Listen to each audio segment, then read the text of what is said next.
भगती के भाव हमरो मनमा में जागल बा, मनमा में जागल बा।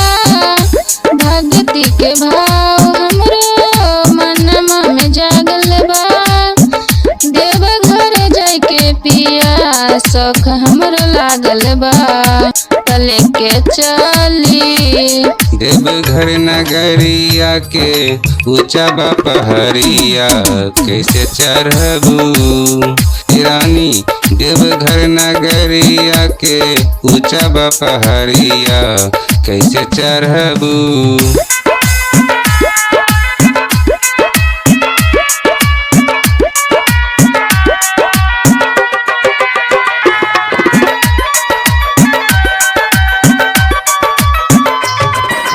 देवघर जाइब हमहू जलवा चढ़ाइब हो, भोले बाबा के दर्शन पाइब हो।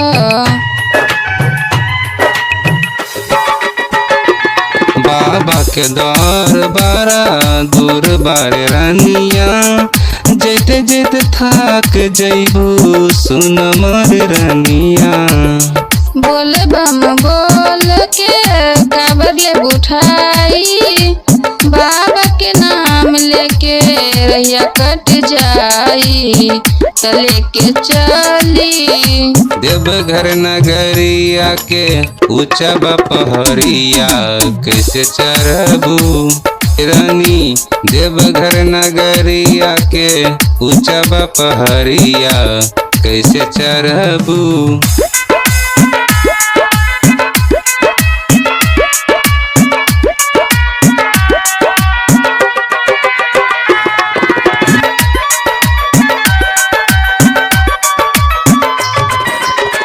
बाबा के पूजा करब लिहब आशीर्वाद हो, सुखी रहिए हमर घर परिवार हो।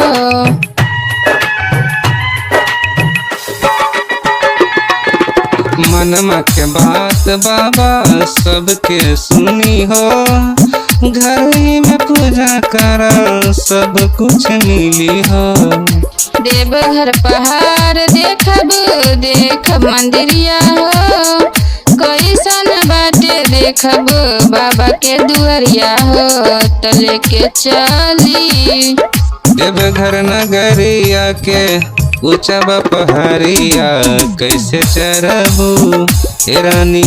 देवघर नगरिया के ऊंचा बा पहरिया कैसे चढ़बू।